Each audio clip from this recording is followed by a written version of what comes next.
I want to thank everybody for being here, and I will turn it over to Graham at HyperKelp. Go ahead, Graham. All right. Thank you, Eugene. And yeah, thank you for the second invite. It's been a very busy year, and we actually spoke to you guys, I think, almost exactly a year ago. So there's a few updates in here. So I'm going to talk a little bit about the company. I'm going to talk a little bit about our product, a little bit about the counter hypersonics, which I think is what most people are interested in, a little bit about some other ConOps that we're doing right now. So the company itself, we build smart buoys, and the idea there is they can collect and transmit any type of data anywhere from the ocean surface and directly to a dashboard on a computer or on a phone, or we can feed into command and control systems. And one specific sensor that we're working on ourselves is this hypersonic missile detector. That's what got us started as a company. We got scouted by Lockheed, and we went through the Techstar Space Accelerator about 2 years ago. A little bit about the team. So I'm Graham. I'm an ocean engineer. I've got a background, PhD in AI and acoustics. I spent a little time in the Royal Navy back in the UK, chief scientist at Surfline for many years. And then I founded HyperKelp with Costas. Costas came out of the Space Sciences Lab at Berkeley. He got degrees in astrophysics and marine science. And he also started his own company a few years ago called Blue Dot Underwater Drones. We've got a great set of advisors. Pat Sullivan was the SES-3 director at NAVWAR. He's been incredibly useful to our roadmap so far. So one of the issues that got us into this was how sensors are deployed in the ocean today. The Navy, as you probably know, deploys about 200,000 sonobuoys a year to hunt for submarines. And they're very efficient ways of doing that. You can drop them out of planes, helicopters, even by hands off the side of ships. But these things haven't changed much basically since the 70s. They run out of batteries and they sink typically less than a single day. So the Navy is blowing through about 500 buoys a day, and they're just sort of dropping pallets of money into the ocean. So we have a better way to deliver ocean data, and that's by using our buoy systems. And we want to use the existing sensor technology infrastructure to deploy our systems. A little bit about where our company has been working. On the civilian side, we've got a deal with Port of San Diego to do environmental monitoring. We're working with the Marine Mammal Foundation, and I'll talk about that a little bit later. We worked with NOAA and a number of other companies here. As far as DoD customers go, since we last spoke, we were awarded Navy Phase 1 to do the hypersonic detection, and we should be hearing about our Phase 2 anytime soon. We've also done experiments with the Marines at the TOE experiment last summer. We are signed up to do work with Special Forces at Trident Spectre this summer, and we're also going to Silent Swarm and Northern Strike late in the summer to do hypersonic and supersonic detection. So now a little bit about the platform itself. We have two particular models. The one on the left is the A-Class, which is the civilian one. That's the one we're going to be deploying for people like the Port of San Diego, and we're also going to be working with the Marine Mammal Foundation. The one on the right is the M-Class, and that's the sonobuoy form factor. This is our second prototype, and you can see some of the sensors poking out of the top there. But the idea is these are kind of sensor agnostic. The idea is we can plug in all sorts of different sensors. The one on the left, the big one, has a huge payload bay. We can drop in all sorts of things, and it's very easy to get data out of them. This is the front end, the software side of things. We built this thing to be as customizable as possible. Hey, Graham, so the idea that, yeah. It's Eugene. Just going to stop you here for a second. On the previous slide, are there any special requirements? I mean, how do these connect? Are they connect Ethernet? Do they have to provide their own power? What are the requirements that someone would have to provide? I'll actually go in, we'll talk about the power specs in a little bit, but they are designed to be sensor agnostic and communication agnostic. So you can actually hardwire them if you want. We can use, and then we will go up a chain of communication pathways. So we'll look for Wi-Fi. We can look for 5G or 3G, 5G cell phone networks. We've actually used LoRa radio. We've used other radio modems as well. And then at the top end, it will end up using Iridium satellite. So the system is built that, say you come along with a new sensor, you plug it in that measures, I don't know, chlorophyll. You have to write a very small driver if we don't have one already. It's typically about 10 to 20 lines of code that will insert that data into the database. Once the data shows up in the database, that data starts getting broadcast over that whatever communication pathway it decides. Each buoy has about, so the one on the right doesn't have its solar panels attached. I think we have some photos. Yeah, we'll have some photos later. They're designed to have a set of pop-out solar panels from the sonobuoy form factor. So they will float and they will be on the ocean permanently. Biofouling is going to be the thing that's going to kill these things eventually. They have about 3 watts available, internal power continuous. We use about 0.2 of those watts for our onboard systems. The rest is available for any of the payloads. Right. So real quick here, Abel, do you have a question? I saw you unmuted. Abel Vargas. Let me, if anyone, sorry, I should have said that at the beginning. If anyone wants to stop me, I think you can do the raise hand thing. I had that window closed. I've got it open now. So if I see a raised hand, I'll stop. I'm quite happy to go off on tangents. In fact, it sometimes becomes a problem. So that's the point of this. We want to go off on tangents. Yeah, please do. So the idea is that, say that new chlorophyll piece of data showed up, this dashboard would alert you that there is a new variable that it's just discovered. And you can then create, I want that as a bar graph, I want that as a map, I want that as something that will alert. And this data not only shows up here, but it can be sent to APIs and injected into any command and control system. And that was actually the experiment we did with the Marines last year, was to prove how easy it was to add new data. We added a radio detector as a completely new payload that we did in one morning in the field. Someone said, this is what we want to do, gave us a sensor. We plugged it in and we got an alert system on here that said anytime it saw a new radio go by, it would count the numbers of radios nearby it and send that out. You can also set these things to send alerts, all sorts of stuff like that. It's a very, very powerful, very easy to use system. All right. So now the fun stuff, the counter hypersonics. So this is basically the premise is that we have this free floating fleet of buoys. So they've been dropped out, and you can see these ones have the solar panels popped up. These have been dropped out of aircraft. They've been dropped out of helicopters or ships. And once they're out in the ocean, they will just sit there. They will last for at least a year on the power budgets that we have. And on the, as long as they're between about 70 north and 70 south, they have enough sun to keep themselves running. The thing that, like you said, the thing that will kill these things more than anything else is going to be biofouling that will eventually sink them. But each buoy has a trained AI system on board that can take signals from 2 or 3 different sensors. It's an acoustic sensor, a barometric sensor, or 2 types of acoustic sensor and a barometric sensor. It will fuse those together. It will pass it through our neural net system, and then it will send an alert if it hears a missile. Just to show that this hypersonic detection, not alerting, has a long precedent. This is some signals that were done back in the 70s. These are from the Apollo missions, where they would have the returning vehicles were doing well over Mach 10, and they had detection of the signals at over 500,000 feet of altitude, 178 kilometers, which is well beyond the Coleman line. So these signals exist. The problem is teasing them out of the background noise and any other signals that are out there, and also being able to detect or being able to classify those signals apart from things like meteors, lightning, and anything else that could potentially give you a similar signal. So these are sonic boom signatures from, I think, the Apollo 15 ground track. The other thing that's changed since the 70s is the sensors that we have, and are much smaller. So we have tiny little sensors that can do this. The barometer sensor is chip scale. So these are the sensors that we have on board. There's an acoustic microphone, a very high frequency barometer, which picks up that low infrasound boom. And if you've ever felt sonic booms, that's the thing that makes your whole body shake when the signal goes by.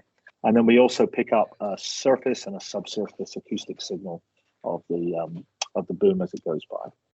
This is a previous version of our sonobuoy. We've modified this one slightly, but it shows you a little bit about the diameters and some of the specs on board. So once we've got those two signals, we pass them through some filtering. We can turn them. What we're basically doing, in fact, I'll bring this one up next, is we take that signal, we turn it into an image, we run some image processing on those images, and that's what gives us the yes or no of the signal.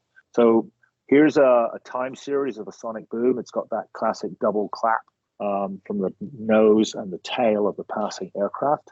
We turn that into a spectrogram, and what's amazing and what we are keying off is that spectrogram shows a very, very clear and very identifiable signal of what's going on.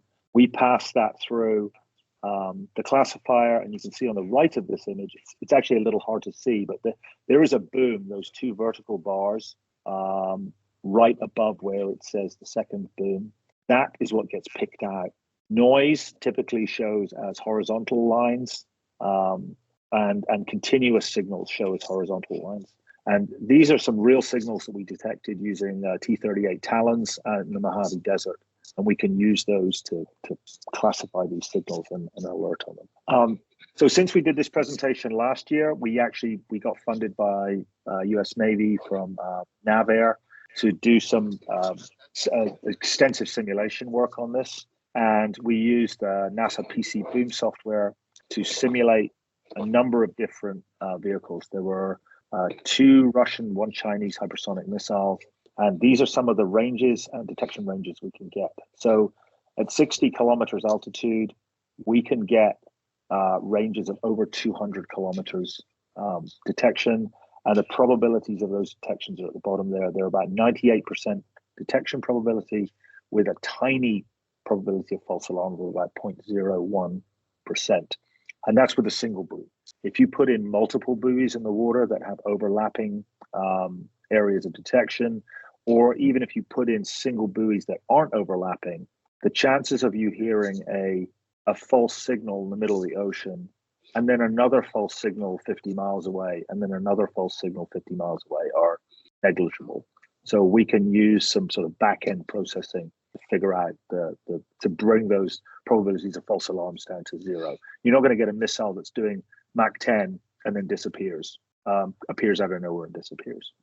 And the other thing that we're testing with Silent Swarm and Trident Spectre this year is they're interested in the time to kill chain from the overflight of the target to when the signal arrives at the command and control system. We can do that in less than a minute. So for long range detection, this is a game changer. We're picking things up that you cannot see on satellites because they're too low and too cold, but they cannot mask these acoustic signals. All right, so you have a question in the chat. Sure. So Steve, Monday, if you wouldn't mind asking your question. Subsonic, yes, actually, that's the other thing we're going to do at Trident Spectre. These systems can be trained to detect on anything given a big enough training set. So what we're working on to do as a demo is to listen for V-22 Ospreys. They have a very easy signal for us to get.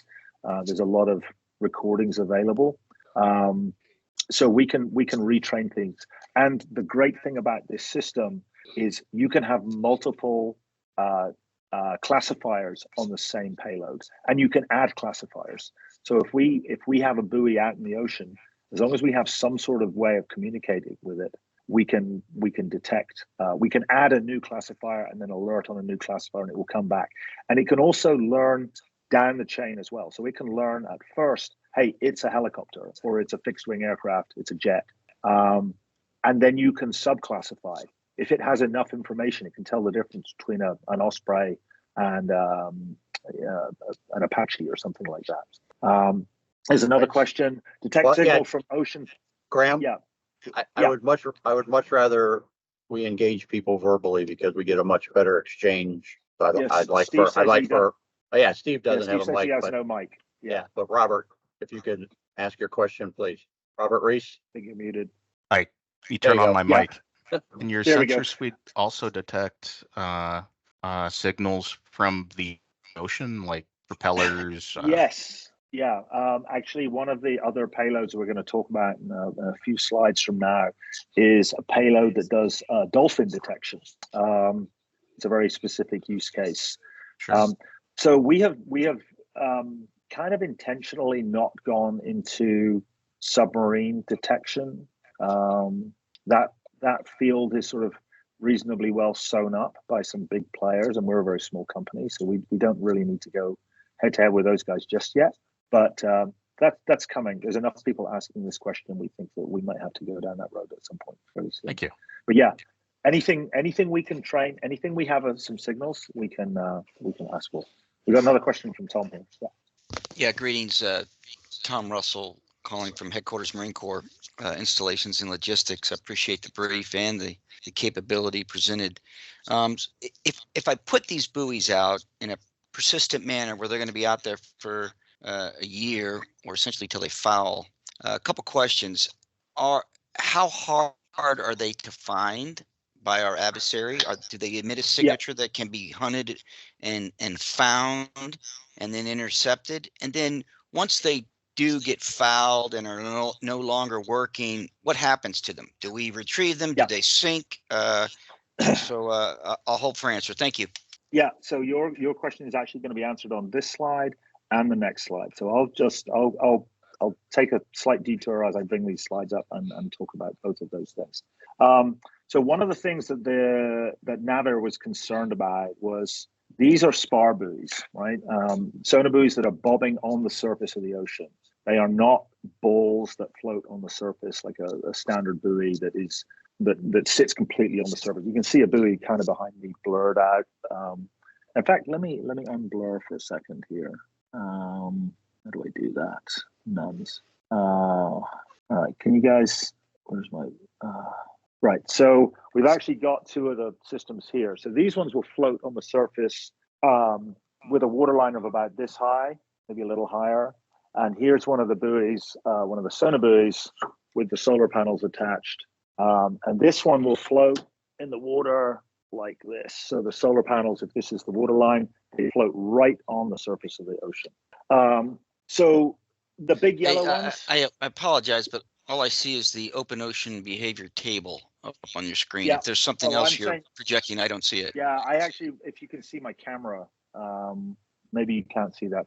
Yeah, well, I think I would have to stop sharing. Stop briefly. sharing. I Yeah, go ahead. won't do that. Yeah, you want me to? Okay. Yes, please. Stop sharing. I don't mind going off on tangents. I think technical tangents, I think, are going to be the things that are going to kill us. So here's the big yellow buoy. This is the civilian one. It's round, which means it's very easy to spot on radars. It's going to give off a signal in every direction, and it floats. The waterline is about here, so it's very easy, very big to see. The sonar buoy version is this one. This is where the solar panels popped out. This one floats. If this table is the waterline, it floats basically with about 2 inches, an inch or so of freeboard. The solar panels are black. It is very, very hard to see in the water. It has a absolutely tiny radar cross section. So let me go back to sharing. So yeah, it's going to be hard to figure out. So share window. You want this. All right. So you can see that again. Yeah. So one of the things the Navy was interested in was how does this thing behave on the surface of the ocean? Because it floats so low, if we get to the wrong resonant frequency, the buoy is going to be below the surface of the ocean. Sensor is going to be below the surface of the ocean. So we did a lot of simulation work with a software package called Proteus that will take a detailed 3D model of this system, throw it in the water, and see how it bobs up and down. We found that the resonant frequency of this thing was out in the sort of the peach-colored squares, the X's, where it's not going to encounter those conditions at sea. It spends, on average, less than 10% of its time underwater. If we add about a 10-centimeter mast, that drops to about 1% of its time underwater. If we have multiple buoys, you just multiply those together, and our percentages underwater go to almost zero. I tried to do a video of this thing, but it didn't really show up. But this shows you roughly what it looks like on this. And this one is painted gray on a dark gray ocean. If we had black on black, they're not going to show up. We thought as well about potentially making the edges of the solar panels ragged, so it's even more looks like a piece of kelp floating in the water. As far as what happens when they do die, when they do run out end of life, we actually haven't done that hardware development yet, but we have some ideas. It's very easy to put a little magnesium plug in there that will eventually rust through and fill the thing with water. We can also remotely control that magnesium plug so it can scuttle itself. We have some very simple ways as well, where if the buoy ever finds itself in less than some threshold depth of water, it will sink itself. So the idea of it washing up on shore is limited. We actually have a partnership with another company called Galwaz, and that's what they do is hardware in contested environments and how we can make those things as hard as possible to break into. And if you do break into them, get nothing off them. We know that the moment these things hit the water out in the Western Pacific, they're going to get picked up and torn apart. There is almost nothing on them that is hardware-wise proprietary. They're all off-the-shelf components, and the software is written in a way, it's like a public key, private key piece of software that if you were to get access to the software on the buoy, it will not tell you anything about how it works. There's this basically a matrix of numbers that does the manipulation, which makes it very, very hard to spoof or reverse engineer what's going on. So yeah, we've thought quite a bit about that. All right. So just very briefly about sort of the overall ConOps of how these things are designed to work and why these are better than satellites and radars. Hypersonic missiles typically have this sort of flight path. They'll go up into space, they accelerate down near their launch site, and then they cruise inside the atmosphere with their engines off very, very fast. So that makes them very difficult for radars to detect because they're below the radar horizon. It makes them very difficult for satellites to detect because they are low and they are cold. The next generation of OPIR satellites is starting to go up this year, the first test ones, but they're not going to be deployed for another couple of years. We don't see ourselves as a complete competitor to those. We feel that we are a tip and cue system for those OPIR satellites. They're looking at an entire ocean. They're looking for a very cold, very fast moving target. We can give them that heads up that, hey, we heard one go overhead. We know that there's one within 50 miles of us. Point the satellite here. And that's where we feel in. We can also do that with radar systems and anti-missile systems. We can give you the cue that we know that there's something in the air. Here, it's coming from this direction. Turn your radars to look for us. We started looking at and this is one of the things that we've done as well. These are dumb systems. They don't control their own movement. They drift. We're not allowed to use the word cheap, right? They're affordable. They're attritable. The idea is that we can drop hundreds of these things into the ocean. They will stay there persistently for years at a time. And we can use currents to help us. We've done reverse engineering or a reverse simulation on currents. So if you need a buoy in a specific location, we can tell you where to drop it to figure out when it will get there. We actually won a prize with Ensign last year for the long range fires, extended range fires challenge. And that was the idea that you can put these things in the water and they will go where you want them to go just by using the currents.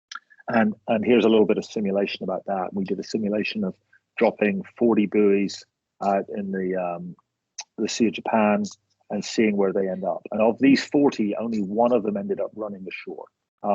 They are Lagrangian drifters, which means the wind doesn't really push them around. It's only the water that pushes them around. And if you think about that, something that's in the water is typically not going to end up on the shore. The water does not end up on the shore. The water will come in close and then it will move sideways. They behave exactly like that. They typically will keep themselves out into deeper water. We've also done work on, even though these things are not in their original line, they are still forming solid picket lines to prevent to detect things going over them. We've got agreements with a couple of autonomous surface vehicle companies that can take these things out and deploy to fill the gaps. So if you know that there's a big hole, like down in this one, there's a slight hole that develops sort of at the bottom left of this, you could go out and drop another buoy or two in there. Another ConOps that we've been talking to, we talked to Lockheed Martin about using their next generation anti-submarine warfare drone aircraft. You could go out, drop one of these things in front or along the threat axis of a carrier strike group, and they will protect you as you're moving, but they're still there. So that data is constantly being fed back. So when the carrier strike group goes back through that area, or another strike group goes through, or another ship goes through, they're still out there protecting, and they're also collecting other data. Remember, these things are hosted payload systems, so they're collecting environmental data, they're collecting wave data, all sorts of other things, and everybody else has payloads. We can drop those on them as well. So just a few other ideas of things we can use these for, things we have used them for. We're currently working with the Port of San Diego to do environmental monitoring, and they're also interested. We're also working with the Bahamian Defense Forces to do maritime counter-intrusion. And the idea there is you put a buoy out, it has cameras, it has microphones, it can use cameras, it can use the same classification engines to look for things in the water. So this one is not a very exciting example, but it's picked up a boat and it's picked up a person standing on the dock. You can't quite see it, but the image that comes back, that panorama, has the person and the boat detected, and then it will send alerts on those as well. Let's see. This is a project that we were trying to do last year. This one didn't actually end up going forward, but we thought it was a very interesting one. We would love to do this with somebody else. The fire department in New York, when they drop their divers in the water, they have no way of knowing where they are. They use a rope. That's their navigation control system for their divers. There are some very capable systems that will do diver tracking, but they have to be mounted on boats, and those boats are constantly moving, or they have to be on fixed facilities like piers and docks. So the idea here was that the divers could go into the water very quickly. They throw a buoy in after it. The buoy anchors. The diver does his own thing. And we can get real-time positions back from the diver to the buoy. The buoy knows where it is. It can feed that information back to a command and control system. It's just another payload. It's very easy for us to integrate this. Turn my phone. So Graham, yeah. What about electronic warfare application? Yep. I'll bring, we got one, that's on the slide after next. Right, thank you. So this is a project we just signed yesterday. We're very excited and very proud of this one. We're working with NIWC here in San Diego, the National Marine Mammal Foundation, and with Raytheon. The vaquita dolphin is in the Sea of Cortez. There are possibly 10 of these left. They are very rare, heavily endangered, and they are being hunted by poachers. And poachers are actually going after another fish, and these dolphins are getting caught as bycatch. They're trying to figure out a way to keep an eye on where the dolphins are and go out and send the Mexican Navy, the Mexican Coast Guard to protect them. We are putting a payload that NIWC have developed that can trigger on dolphin clicks, and specifically the signal that a vaquita dolphin puts out. It's apparently very, it's easy to classify. So we put our buoys in the ocean. They're in about 30 meters of water. We anchor them, the big yellow ones on the bottom. We hear a dolphin. We send an alert. The Navy, the Mexican Navy, scramble, send out a boat or a helicopter to tell these fishermen to leave. So we're going to put about 30 buoys out in the water down there, and we hope we can make a difference in the next year or so. This is a very quick project. They're trying to solve these guys. And again, one of the things that we can do, you come up with a payload, we can integrate it very, very quickly. Some of the other payloads, and this is, Eugene, as you mentioned, here are some of the other ones that we've either considered or that we're actively working on. The two in bold or two that are top of mind right now. We are in the running for an NSF grant to use L5 GPS to do tsunami detection. So again, another payload is measuring the sea surface height very, very accurately. We can use our classification engines to see whether a tsunami wave has passed. And once we do that, we can identify that and we can alert back. Right now, tsunami detection is done with less than 40 buoys in the entire world, of which a quarter typically are out of action because they're very, very difficult to maintain. If we could put this algorithm and this payload on multiple buoys, it will be a game changer in the ability to detect and alert accurately on tsunami impacts. There's a whole bunch of other things you can see here that we're interested in. The other one is radar that we have a proposal into the MDA right now to do passive radar systems. There's been a lot of work on passive radar, which is this idea that you use non-cooperative radar sources to illuminate targets. And if I can listen to that original non-cooperative radar, get a signal from them, and then a signal from a target, combine those together, you can figure out a picture of what's on the surface of the ocean. The key to that is having as many sensors as you can, and they don't have to be particularly good sensors. So by putting very low cost radio sensors on board our systems, we can turn entire oceans into passive radar networks. So that is the presentation. Eugene mentioned right at the beginning if we had any asks. The thing that is not hindering us a lot, but we know we could do a lot more if it happened, was for us to get clearance. We're a small company. We don't have a cleared project yet. We are trying to get one with NavAir right now. We have a proposal into DARPA Bridges, which is bringing clearance to small companies that have clever ideas. We're in for the running for that, I believe, literally in the next few days. So anybody who has any suggestions or thoughts on how we could speed up that process, I think it would make our capability a lot better. It would give us access to some classified data sets that we know exist that we could use to train our systems with a lot more capability. So yeah, I'll leave the slides up for right now in case anyone wants to go back to some. But if anyone has any questions, I'm all ears. All right, anybody if you're talking, please unmute yourself because we're not hearing you. So Graham, when these are floating around, are your communications all satellite or what happens if you open ocean, it's going to be all satellite. What if you lose comms? What happens with the data? Does it go somewhere? All the data is permanently stored. Anything of interest is recorded on board.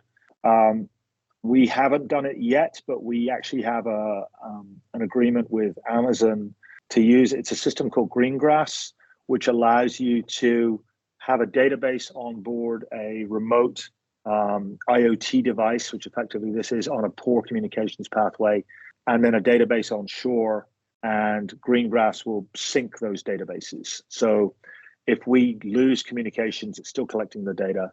When it regains communication, it can then dump up the bits that were missed. For the hypersonic, we don't really care that much. These are tripwires. They're designed to be silent until they hear something, and then they squawk, and then their mission is done. That's kind of the point. So we look at these. It's like 1.5 way communication. So there's the one way down to us. We can send simple commands up, like run a particular program or turn your mode from this to that. We're not sending it vast amounts of information upwards. If we are in an area where we do have good communication, 3G, 5G coverage, then it's a completely different system. Then we can start combining signals from multiple buoys to do an awful lot more. So we're prepped. They all have a 5G modem on them. So when they go out into the ocean, they're prepped and they're ready. So if we get 5G from space or even 3G from space in the next 5 years, we'll be in a very good position to suddenly have a complete, fully accessible network of sensors out in the ocean. All right, thank you. Anybody else have any questions? Going once, going twice. All right, so I'm going to interject here and talk just a little bit about the forum, but thank you, Graham. Appreciate it. All right, and thank you. If you wouldn't mind putting in your contact information in the chat so that people can have access to it. I did not see it on your slide here. I would appreciate it was that. Right on the, yeah. As would they. But what I want to talk to everybody about is, to this point, the ideation forum, the innovation ecosystem platform and forums have been presenting solutions. Now, to relate this to what Graham does, Graham has a solution with a buoy. We also have solutions out there that can do RF communications underwater. So when Graham talks about the diver application, we could integrate with Graham's solution another solution to be able to communicate with RF underwater. That could also work out in the open ocean. To communicate with submarines. The other application I think of is a company that has the ability to detect vibrations. So they can actually detect the hum of the 60 hertz running through a ship. They can detect the vibration of a quadcopter driving. And these are solutions that you may not be aware of. So for my challenge to the people that are on this call and ask you to share this with your peers is that we're looking not only for solutions to provide solutions, but we want your challenges as well. If you have a specific challenge that you see Graham's solution plays a part to, we may have other pieces to that puzzle that are accessible through the ecosystem. That's the idea behind the ecosystem. So please, again, reach out to, we want to present both challenges and solutions. The goal here is to match up solutions and challenges to create innovations and to solve problems.